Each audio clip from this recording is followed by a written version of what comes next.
Hello, good evening. This is Akash Shrivastava from the ninth episode of YCT Talks.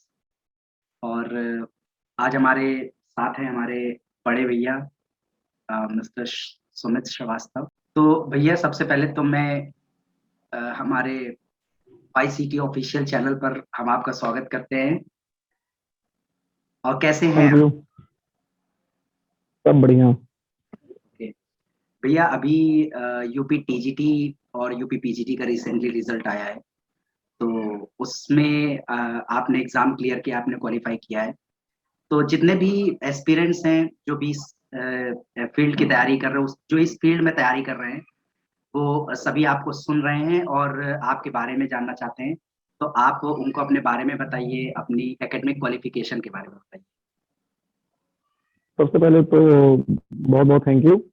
और अभी UP PGT PGT दोनों का result आया और दोनों में मेरी जनरल रैंक 9th आई।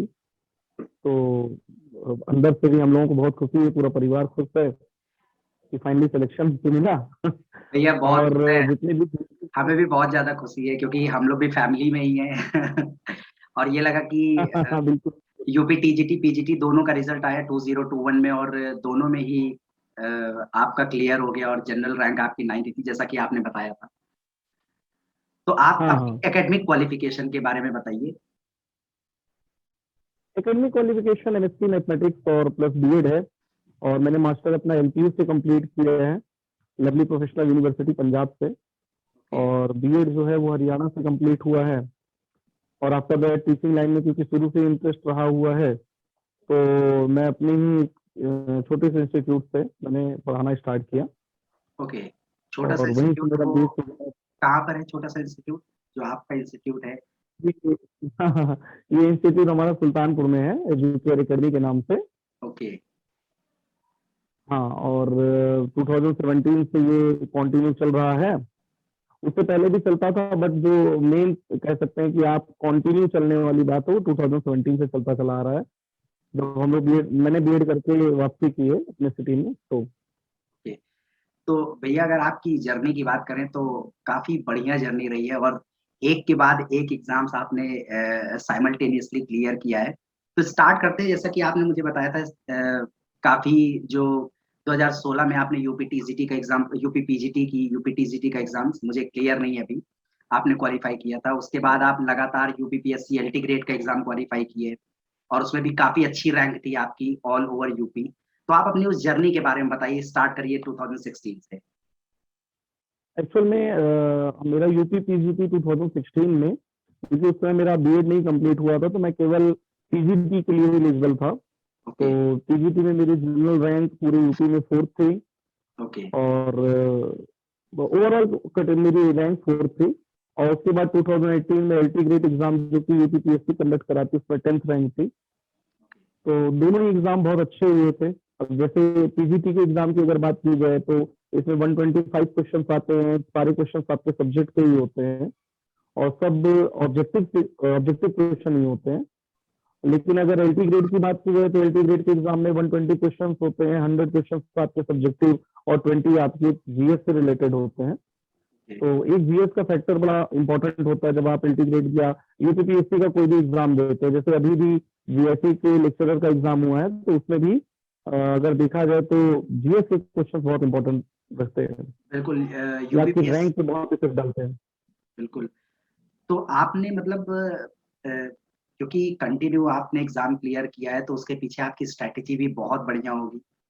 और मैं चाहता हूँ आप उस स्ट्रैटेजी को शेयर करिए, जिससे भी और भी एस्पिरेंट्स हैं नहीं वो भी नहीं। उस स्ट्रैटेजी को फॉलो करें। नहीं, ऐसा ऐसा ऐसा कोई बहुत खास स्ट्रेटजी तो नहीं थी। हाँ, ये है कि अपने फाउंडेशन कोर्सेज जो हम लोग क्योंकि यूपी बोर्ड के रहे हुए हैं, तो यूपी बोर्ड की किताबें बड़ी इंपॉर्टेंट रहती थी हम लोग के टाइम से ही। और बेस काफी अच्छा मजबूत कर देती है। उसके बाद फिर आप धीरे धीरे आगे बढ़िए। और सीबीएसई बोर्ड की किताबों में जैसे एनसीईआरटी हो गई, फिर आर डी शर्मा सर की बुक हो गई, इनको कंटिन्यू लगाते रहना चाहिए। फिर दिमाग में बहुत सारी छोटी छोटी ट्रिक्स बनानी चाहिए कि अगर ऐसा क्वेश्चन आया तो हमें क्या करना है, सेकंड टाइप का क्वेश्चन आएगा तो क्या करना है। ये सब ट्रिक हम लोगों को खुद बनानी पड़ती है। बाकी अगर आप किसी बुक का सहारा लेते हैं, तो एक्चुअल में क्या होता है कि एक बंधे हुए मटेरियल में ही आप रह जाते हैं। तो बिल्कुल इसलिए आपको खुद डिफरेंट बुक को देखना पड़ता है, क्वेश्चंस देखिए, अपने दिमाग में कुछ नए नए थॉट्स लाइए, बस ये सारी चीजें थी। बाकी तो क्योंकि आप अपने खुद के इंस्टीट्यूट में पढ़ा रहे थे तो वहीं से ही काफी सारी तैयारी आपकी हो गई होगी। हाँ तो बिल्कुल बहुत बिल्कुल, वो ये बहुत मेरा मैटर मानना है कि करता अगर है। आप टीचिंग लाइन, बहुत बहुत बहुत मैटर करता है। अगर आप टीचिंग लाइन में आना चाहते हो तो आपको साइड में ये वर्क करना ही पड़ेगा। और क्योंकि टीचिंग लाइन में क्या होता है कि जब आप बच्चों से मिलते हो, इंटरेक्ट करते हो, तो बच्चों के छोटे छोटे डाउट्स को क्लियर कराते वक्त आपकी भी चीजें क्लियर हो जाती है। कभी कभी ऐसा होता है कि हम खुद पढ़ते हो तो उस पर उतना ध्यान नहीं देते, जितना बच्चे अगर क्वेश्चन पूछते हैं तो वो क्लियर होता है। तो बच्चे के क्वेश्चंस बहुत इंपॉर्टेंट रहते हैं मेरे सिलेक्शन में। मैं तो मानूंगा कि मेरे बच्चों का बहुत बड़ा योगदान है, क्योंकि वो जितने भी छोटे छोटे क्वेश्चन पूछते थे उनसे डाउट बहुत क्लियर हुए हैं। बिल्कुल। तो भैया जैसे कि 125 क्वेश्चंस आपके यूपी टीजीटी और यूपी पीजीटी में आते हैं और यूपी पीएससी एलटी ग्रेड के एग्जाम से 120 क्वेश्चंस। तो ये जो जीएस का वेटेज रहता है ये 25 क्वेश्चंस का रहता है, आपने जैसा कि अभी शेयर किया। अगर अगर जैसे जैसे एलटी ग्रेड के एग्जाम में 20 क्वेश्चन थी जीएस के थे, लेकिन जो अभी यूपीपीएससी ने जीएससी लेक्चरर का एग्जाम करवाया है तो इसमें 40 क्वेश्चन जीएस के थे और 80 क्वेश्चन मैथमेटिक्स के थे। अभी उसका भी रिजल्ट देखिए इसी मंथ के एंड तक आने वाला है, और उसका जो मेंस है वो दिसंबर में होने वाला है। तो ये भी एक बड़ा इंपॉर्टेंट पेपर रहेगा हम लोगों के लिए। बिल्कुल बिल्कुल। तो जीएस तो क्लियर करना ही पड़ेगा। और मेरे हिसाब से जैसे अगर कोई भी बच्चा जीएस थोड़ा बहुत भी पढ़ता रहे, करंट अफेयर से जुड़ा रहे, इंडियन पॉलिटी हो गया, मॉडर्न हिस्ट्री हो गया, ये सब चीज अगर पढ़ता रहेगा तो जीएस का सेगमेंट उसका निकल सकता है। क्योंकि बहुत डीपली नॉलेज की जरूरत नहीं है कि आप ईसीएस के लेवल में चले गए या आईएएस की तैयारी कर रहे हैं, ऐसा बहुत ज्यादा लेवल नहीं चाहिए। और यूपी के पेपर हैं तो यूपी के क्वेश्चन पर ज्यादा फोकस करना चाहिए। तो आपने किसी पर्टिकुलर बुक का यूज किया था फॉर जीएस सेक्शन? नहीं, जीएस सेक्शन के लिए ऐसा कोई पर्टिकुलर बुक नहीं थी। बस नॉर्मल जो भी जनरल नॉलेज की बुक्स आती है, लुसेंट की या फिर विद्या की, तो यही सारी किताबों को पढ़ा था। करंट अफेयर्स थोड़ा सा देख लिया जाता था यूट्यूब वगैरह पे, चैनल पे। ओके। तो अभी आपकी पोस्टिंग कहीं पर हुई है, ये जो आपने 2021 में एग्जाम? अभी अभी मुझे, हाँ एक्चुअल में मुझे जो 2016 का पीजीटी था उसमें मुझे अयोध्या में पोस्टिंग मिली थी। उसके बाद जो अभी 2021 में क्लियर हुआ है, इसमें टीजीटी में मुझे लखनऊ में कॉलेज मिला हुआ है, और पीजीटी में मुझे सुल्तानपुर में अपने एमजीएस में ही लेक्चरर की पोस्ट मिली हुई है। तो एमजी क्योंकि सेंटर ये कॉलेज। अपनी सिटी है, हाँ एमजीएस इंटर कॉलेज और वहां पर तो सुल्तानपुर का मैंने बड़ा भी बढ़िया। वहां मैं भी पढ़ा हूँ, इंटर मैंने वहीं से किया अच्छा अच्छा अच्छा, था। अरे बढ़िया है, तब तो बहुत अच्छा है। समझ लीजिए कि आप ही की स्कूल में हमारी एंट्री हो रही है। अपनी सिटी है और सही है, मतलब जिस सिटी में आप रह रहे हैं वहां पे हाँ, भी अगर ये काफी एक बड़ा अच्छा, कन्वीनियंट हो जाता है। ये एक बहुत अच्छा, बिल्कुल बिल्कुल, ये एक बड़ा अच्छा कह सकते हैं कि पॉइंट ऑफ व्यू देखा जाए कि रहने के लिए और सारी चीजों के लिए आपको कोई प्रॉब्लम नहीं होती, ओके। और बेस्ट लोकेशन है। हाँ, तो यूपी टीजीटी और पीजीटी का एग्जाम क्वालिफाई करने के बाद कौन सी पोस्ट के लिए एलिजिबल होते हैं आप लोग? जैसे टीजीटी का अगर एग्जाम कोई क्लियर करता है तो ये ट्रेंड ग्रेजुएट टीचर्स का एग्जाम होता है। पहले इसमें इंटरव्यू हुआ करता था, लेकिन अभी 2021 में एग्जाम में इंटरव्यू समाप्त कर दिया गया, इसके आगे भी इंटरव्यू नहीं होगा। ओके। और केवल रिटन एग्जाम के बेस पे आपको कॉलेज अलॉट हो जाता है। बट पीजीटी का एग्जाम जो होता है इसमें अभी भी इंटरव्यू है, और उसके साथ साथ आपको कुछ वेटेज मार्क्स दिए जाते हैं। जैसे अगर आपने बीएड किया है तो 5 मार्क्स, एमएड किया है तो 10 मार्क्स, पीएचडी किया है तो 10 मार्क्स, और इसके अलावा अगर आपका स्पोर्ट्स कोटा कोई है तो उसमें भी आपको 25 मार्क्स के अप्रॉक्स मिलता है। ओके। तो भैया इतने सारे एग्जाम्स आपने क्वालिफाई किया है, तो इसमें से आप किसको सेलेक्ट किए कि कहाँ पर मतलब यूपी? ऑब्वियसली बात है, जो हाँ पीजीटी 2021 वाला है, ओके। इसमें जो एमजीएस कॉलेज एमजीएस मिला है सेंटर उसी में कॉलेज। मैं ज्वाइनिंग कर रहा हूँ। ओके। जी जी जी। तो यूपीपीएससी एलडी ग्रेड में तो इंटरव्यू रहा होगा ना, उसमें तो इंटरव्यू हटा नहीं है? नहीं और नहीं उस नहीं, समय एलटी ग्रेड में इंटरव्यू नहीं होता, डायरेक्ट रिटन बेस पे एग्जाम हो जाता है। अच्छा, रिटन बेस्ड। और जीएससी लेक्चरर में भी अभी इंटरव्यू को समाप्त करके उन्होंने प्री और मेंस कर दिया है। तो प्री तो हम लोग अभी दे करके आए हुए हैं, और लास्ट मंथ ही, और अभी हम लोगों का मेंस दिसंबर में है, 19 दिसंबर को उसकी डेट है। उसमें हिंदी 100 मार्क्स की होगी, और 300 मार्क्स का हमारा सब्जेक्टिव पेपर होगा, मैथमेटिक्स आपका होगा? जिसमें हाँ मैथमेटिक्स का हम लोगों का 300 मार्क्स का पेपर होगा। ओके। बाकी हिंदी का नया सेगमेंट आया हुआ है, 50 मार्क्स को आपका समझ लीजिए कि ग्रामर से रिलेटेड होगा और 50 मार्क्स में एस्से लिखना रहेगा। ये एक नया सेगमेंट ऐड हुआ है। डिस्क्रिप्टिव एग्जामिनेशन होगा। हाँ हाँ, बिल्कुल बिल्कुल। ओके। तो भैया काफी सारे स्टूडेंट्स जितने भी एस्पिरेंट्स हैं उनका टाइम को भी लेकर के कुछ है कि मतलब कितने घंटे पढ़ना चाहिए, और एक कोई भी गवर्नमेंट अगर एग्जाम क्वालिफाई करना है तो कम से कम 10-10 घंटा 12-12 घंटा पढ़ना चाहिए। तो इस नहीं मेथड। देखिए, ऐसा कोई टाइम हाँ। टाइम लिमिट तो ऐसा मैंने कभी कुछ नहीं रखा हुआ था कि टाइम लिमिट कुछ ऐसा होगा 10 घंटे पढ़ने हैं या 8 घंटे पढ़ने हैं।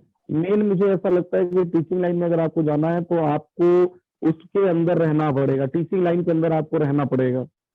जैसे मेरे कुछ फ्रेंड्स हैं जिन्होंने जो सिविल सर्विसेज में है इस समय, तो उनको भी यही सिखाया जाता था कि आप सिविल सर्विसेज में जाना चाहते हो तो अपने आप को आप ये सोचो कि आप उसमें हो, आप सिविल सर्विसेज में हो। तो इसी तरीके से अगर टीचिंग लाइन में जाना है तो आपको कोई टीचिंग लाइन में जाना ही पड़ेगा, कहीं आपको पढ़ाना ही पड़ेगा। जब आप बच्चों से इंटरेक्ट करोगे तो आपके डाउट्स वगैरह क्लियर होंगे। और होता क्या है कि एक ही टॉपिक को जब आप 2-3 बार पढ़ाते हो और खुद भी आपने उससे पढ़ा है तो कहीं ना कहीं वो आपके दिमाग में धीरे धीरे फीड होती चली जाती है। फिर भी आप ये मान के चलिए कि मेरे अकॉर्डिंग 4 to 6 आवर तो आपको पढ़ना ही पड़ेगा, बिल्कुल। बिल्कुल। तो क्योंकि भैया कभी आप आसान नहीं है, अब हम लोग के लिए तो।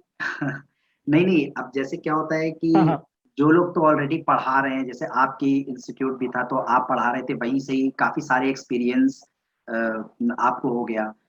तो ऐसे भी काफी सारे स्टूडेंट्स होते हैं जो कि वैसे ज्यादातर जितने भी टीचर जिनको इस लाइन में जाना रहता है वो पहले किसी भी प्राइवेट कॉलेज में पढ़ा ही रहे होते हैं, और काफी सारे एक्सपीरियंस वो लोग ले चुके होते हैं, क्योंकि आगे भी चल करके वही देखिए करना एक है चीज एक आपको। चीज और मैं एक एक चीज मैं और इसमें ऐड करना चाहूंगा कि पढ़ाना एक अलग मैटर होता है और कंपटीशन की प्रिपरेशन करना एक अलग मैटर होता है। क्योंकि बिल्कुल। अगर आप पढ़ा रहे हो तो आप रेगुलर वही चीज पढ़ रहे हो, उसमें कुछ नया नहीं ऐड करते। बट अगर आप कंपटीशन की प्रिपरेशन कर रहे हो, देखिए ये बच्चों के लिए भी बेनिफिशियल होता है, आपके लिए भी होता है। जैसे जब मैं अपने इंस्टीट्यूट में पढ़ाता था, मेरे इंस्टीट्यूट से लगातार बच्चों का आईआईटी में सिलेक्शन हुआ है। अभी आईआईटी बीएससी में मेरे कम से कम 6 से 7 बच्चे हैं, आईआईटी भिलई में है, आईआईटी दिल्ली से पास आउट बच्चा है।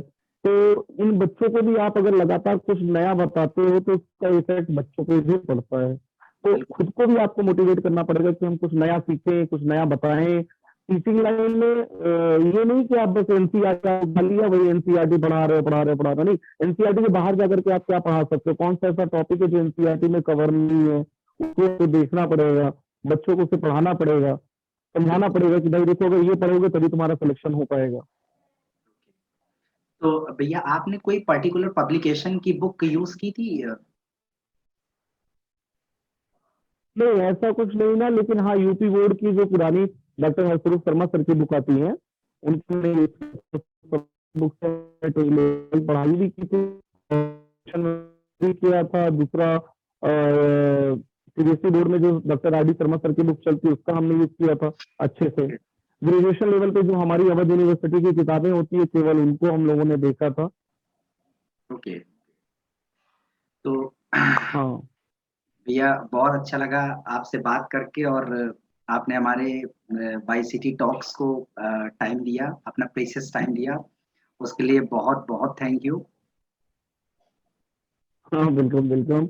और जितने भी लोग इस समय इसको देख रहे हैं उनको बस यही सजेशन रहेगी कि मन लगा के तैयारी करिए, अभी वैकेंसी बहुत आने वाली है। तो ईश्वर करे कि आप लोगों का भी सिलेक्शन हो। थैंक यू भैया।